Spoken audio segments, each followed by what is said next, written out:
तुमची होस्ट प्रीती आणि तुम्ही पाहत आहात आवाज इंडिया मराठीवरील झगमगता आणि धमालाने भरलेला खास कार्यक्रम सिने रंग। इथे मिळेल बॉलिवूडच्या ताज्या घडामोडी, गॉसिपचा तडका, ग्लॅमरची चमक आणि ड्रामाचा परफेक्ट डोस। आणि आजचा एपिसोड तर एकदम मसालेदार आहे आणि खासही आहे। आजच्या खास भागात आपण पाहणार आहोत सर्वांचं लक्ष लागून असलेल्या बिग बॉस 19 ची बाजी कोणी मारली। बिग बॉसचा होस्ट सलमान खानने त्याच्या चाहत्यांसाठी अशी कोणती मोठी घोषणा केली आहे? मराठमोळा प्रणित मोरेचा प्रेरणादायी प्रवास पाहायला विसरू नका। तर दिखाव्यापासून टॉप 5 पर्यंत पोहोचलेल्या तान्या मित्तलचा प्रवास खरंच ड्रामा होता की दमदार स्ट्रॅटेजी होती? थोडा विचार करा। तर असं काय झालंय की बिग बॉस 19 फिनालेमध्ये सलमान खान भावुक झाला?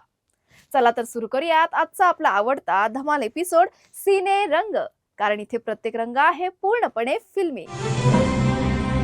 सर्वांचं लक्ष लागून असलेल्या बिग बॉस 19व्या पर्वाचा विजेता गौरव खन्ना ठरला आहे। उपविजेती म्हणून फराना भट ठरली आहे, तर मराठमोळा प्रणित मोरे तिसऱ्या क्रमांकावर राहिलाय। गौरव खन्नाला 50 लाख रुपये बक्षिसासह बिग बॉसची ट्रॉफी मिळाली आहे। बिग बॉस 19 चे होस्ट सलमान खान होता आणि चाहत्यांनी शोला भरभरून प्रतिसाद दिला। या शो मध्ये भांडणे, मैत्री आणि स्पर्धकांचे विविध रंग पाहायला मिळाले। तानिया मित्तल, फराना भट, गौरव खन्ना आणि प्रणित मोरे हे टॉप 4 फायनलिस्ट होते। शो मध्ये प्रत्येक स्पर्धकाने उत्कृष्ट कामगिरी केली। तानिया मित्तलच्या बडबडीने शोला भरपूर कंटेंट मिळाले। गौरव खन्नाच्या शांत आणि बुद्धिमान व्यक्तिमत्वाने चाहत्यांच्या मनावर राज्य केले, तर फराना भटचा रागीट स्वभाव आणि प्रणित मोरेची विनोदी शैली प्रेक्षकांना आवडली। अमाल मलिक देखील चाहत्यांच्या पसंतीस उतरला। अश्नूर कौर देखील शो मध्ये चांगली कामगिरी केली आणि चाहत्यांना ती टॉप 3 मध्ये असण्याची अपेक्षा होती। प्रसिद्ध टीव्ही अभिनेता डीके म्हणजेच गौरव खन्ना बिग बॉस 19 चा विजेता ठरला। टॉप 5 मध्ये फराना भट, प्रणित मोरे, अमाल मलिक आणि तानिया मित्तल यांच्यासह गौरव खन्ना होता, परंतु प्रेक्षकांच्या पसंतीने गौरव विजेता ठरला।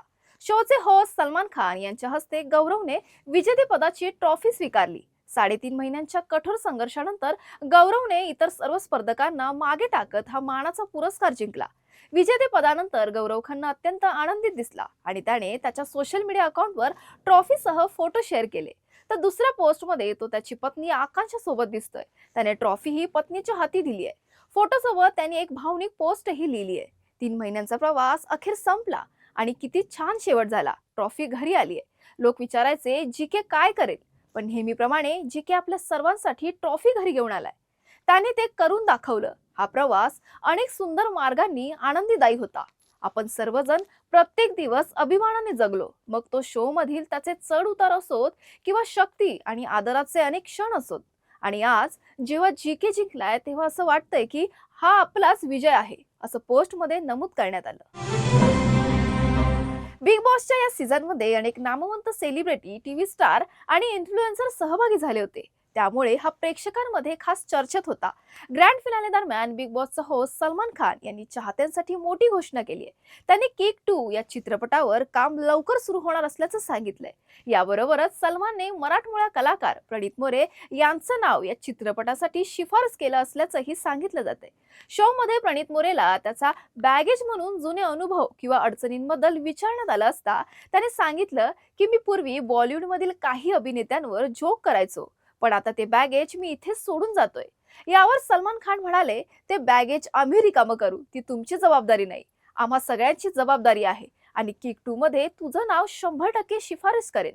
किक या चित्रपटाचा पहिला भाग 2014 साली प्रदर्शित झाला होता आणि सलमान खानने त्यात देवीलाल सिंगची भूमिका साकारली होती। चित्रपटाला प्रेक्षकांचा चांगला प्रतिसाद मिळाला होता, त्यामुळे चाहते त्याच्या सिक्वेलची आतुरतेने वाट पाहत आहेत। बिग बॉस 19 चा ग्रँड फिनाले काल पार पडला आणि सर्वाधिक चर्चेत असलेलं नाव म्हणजे मराठमोळा स्पर्धक प्रणित मोरे। मुंबईतील दादरच्या एका छोट्या चाळीत वाढलेला प्रणित आज विजयाच्या अगदी जवळ उभा होता। त्याचे वडील बेस्ट बसमध्ये कंडक्टर, तर आई मेस चालवायची। घरातील आर्थिक परिस्थिती कमकुवत असतानाही प्रणितने आई वडिलांसोबत खांद्याला खांदा लावून मेहनत केली। डबे पोहोचवणाऱ्या मुलांपासून कार सेल्समन, मग आरजे आणि त्यानंतर यशस्वी स्टँड अप कॉमेडियन असा त्याचा प्रवास झाला। मेहनत आणि चिकाटीच्या जोरावर त्याने केवळ नाव कमावलं नाही, तर आई वडिलांचं स्वप्न पूर्ण करत मुंबईत स्वतःचं घरही खरेदी केलं। आज बिग बॉसच्या फिनालेमध्ये प्रणित मोरेचा प्रवास फक्त स्पर्धकाचा नाही, तर संघर्षातून उभा राहिलेल्या स्वप्नांचा विजय आहे. बिग बॉस 19च्या घरात सर्वाधिक चर्चेत असलेलं नाव म्हणजे तानिया मित्तल. शो मध्ये तब्बल 800 साड्यांसह एंट्री घेणाऱ्या तानियाबद्दल सुरुवातीला अनेकांनी तिला फक्त दिखाऊ स्पर्धक म्हटलं होतं.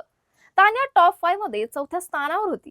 बिग बॉसच्या घरात तानिया तिच्या संवादामुळे सातत्याने चर्चेत राहिली. तिने सांगितलं की माझ्याकडे 150 बॉडीगार्ड्स आहेत. माझं घर पंचतारांकित हॉटेलपेक्षा कमी नाही. गोड खावंसं वाटलं तर मी थेट दुबईला जाते. अशा डायलॉग्समुळे तानिया शोची ट्रेंडिंग पर्सनॅलिटी ठरली. सोशल मीडियावर तानियाचे 4 दशलक्षांहून अधिक फॉलोअर्स आहेत. ब्रँड कोलॅबोरेशन, जाहिराती आणि फॅशन बिझनेसमधून ती दर महिन्याला अंदाजे 6 लाख रुपये कमावते. तर तिची एकूण संपत्ती जवळपास 2 कोटी रुपये असल्याचं सांगितलं जाते. तानियाने वयाच्या 19व्या वर्षी स्वतःचा हँडमेड लव्ह बाय तानिया हा ब्रँड सुरू केला, ज्यात साड्या, हँडबॅग्स आणि लाईफस्टाईल प्रॉडक्ट्स विकले जातात. तसंच 2018 मध्ये तिने मिस एशिया टुरिझम हा किताबही पटकावला होता. बॉलिवूडचे सदाबहार सुपरस्टार धर्मेंद्र यांचे 24 नोव्हेंबर 2025 रोजी निधन झालं. बिग बॉस 19च्या फिनाले दरम्यान धर्मेंद्र यांचा व्हिडिओ दाखवला गेला, ज्यामुळे होस्ट सलमान खान अत्यंत भावुक झाला. धर्मेंद्र आणि सलमान यांचे नातं केवळ बिग बॉसच्या मंचापुरतं मर्यादित नव्हतं. धर्मेंद्र सलमानना वारंवार त्यांचा तिसरा मुलगा म्हणून संबोधत असायचे. त्यांच्या भावनिक स्वभावाचे कौतुक करीत. व्हिडिओमध्ये धर्मेंद्र आणि सलमानचे आनंदी क्षण, मिठी मारताना आणि चाहत्यांशी संवाद साधताना क्षण दाखवले गेले. हे पाहून सलमान खान भावुक झाला आणि त्याच्या डोळ्यातून अश्रू वाहत होते. इतर उपस्थित स्पर्धकही भावुक झाले होते. बॉलिवूडचे सुप्रसिद्ध अभिनेते धर्मेंद्र 24 नोव्हेंबर रोजी त्यांचं निधन झालं. आज त्यांचा 90वा वाढदिवस आहे आणि देओल कुटुंबीय त्यांच्या स्मृतीसाठी खास सोहळा साजरा करत आहे. धर्मेंद्र यांच्या निधनानंतर त्यांची लेक ईशा देओलने पहिल्यांदा एक हृदयस्पर्शी पोस्ट शेअर केली आहे. या पोस्टमध्ये तिने वडिलांसोबतचे काही खास फोटो सोशल मीडियावर शेअर केलेत, जे चाहते आणि चाहत्यांमध्ये व्हायरल होत आहेत. ईशा देओलने तिच्या अधिकृत इंस्टाग्राम अकाउंटवर दिलेल्या कॅप्शनमध्ये लिहिलंय, टू माय डार्लिंग पापा, आमची टीम सगळ्यात मजबूत नाते. आम्ही आमचे संपूर्ण आयुष्य, संपूर्ण जग आणि त्याही पलीकडे आम्ही नेहमी एकत्र आहोत पापा. आकाशासो की जमीन, आम्ही एकच आहोत. सध्या मी तुम्हाला अतिशय प्रेमाने, काळजीने आणि मौल्यवान पद्धतीने माझ्या हृदयात स्थान दिले. हे संपूर्ण आयुष्य तुम्ही माझ्या खोलवर हृदयात आहात. या भावनिक पोस्टमुळे चाहते देखील भावुक होतात आणि महानायक धर्मेंद्र यांना श्रद्धांजली वाहत आहेत. आजच्या शो मध्ये एवढंच. परत भेटूया नवीन मनोरंजन विश्वातील काही मसालेदार बातम्यांसह. तोपर्यंत पाहत राहा आवाज इंडिया मराठी.